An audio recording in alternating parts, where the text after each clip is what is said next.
গত পরশু থেকে একটি অডিও ভাইরাল হয়েছে, যেখানে তিনি তার আইন শৃঙ্খলা বাহিনীর সবাইকে ডেকে বলছেন যে মারণাস্ত্র প্রয়োগ করতে আন্দোলনকারীদের বিরুদ্ধে।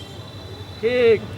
এবং এই সংবাদটি দিচ্ছে যে সে গণমাধ্যম নয়, বিবিসি ওই অডিও ভাইরালটা বিভিন্ন ল্যাবরেটরিতে টেস্ট করেছেন, যেটা অর্গানিক কিনা, এটা আসল কিনা, না এটা এডিটেড। তারা সেই ল্যাবরেটরি টেস্ট করে দেখেছে এটা একেবারেই অর্গানিক, এটা একেবারেই জীবন্ত, এটা শেখ হাসিনার কথা।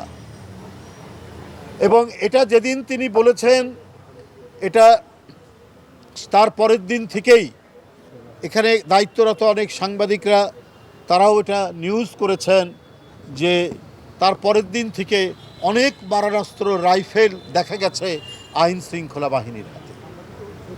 তাহলে আজকে আমরা যারা এখন গণতন্ত্রের স্বাদের কথা বলছি, আমাদের প্রত্যেককেই মাথায় রাখতে হবে, আমাদের কোনো ঝগড়া বা গো ধরা বা শিশু বাচ্চার মতো চকলেট আমাকে পেতেই হবে, এই ধরনের প্রবণতা থাকলে ফ্যাসিবাদ কিন্তু নানা ছিদ্র পথে প্রবেশ করতে পারে, এবং তারা যে চেষ্টা করছে না তা নয়।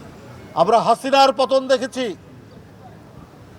তার সাথে তার কয়েকজন মন্ত্রী না হয় গ্রেপ্তার হয়েছেন, অনেকে পালিয়ে গেছেন, কিন্তু তাকে যারা 16 বছর বাস্তবায়ন করেছেন তার নীতি, যারা এই দেশের লক্ষ লক্ষ গণতন্ত্রকামী নেতাকর্মীকে মিথ্যা মামলা দিয়ে কারাগারে ভরেছে, যারা দিনের পর দিন রিমান্ডে নিয়েছে, যাদেরকে বেধড়ক লাঠিপিটা করে শরীর ক্ষতবিক্ষত করেছে, যারা রাইফেল দিয়ে গুলি করে দৃষ্টিশক্তি অন্ধ করে দিয়েছে, যারা পঙ্গু করেছে, যারা হাত পায়ের নখ তুলে দিয়েছে, তারা তো এখনও সমাজের মধ্যে, তারা তো এখনও প্রশাসনে, তারা এখনও সচিবালয়ে, তারা বাংলাদেশের বিভিন্ন প্রশাসনিক জায়গায় কর্তব্যরত আছে।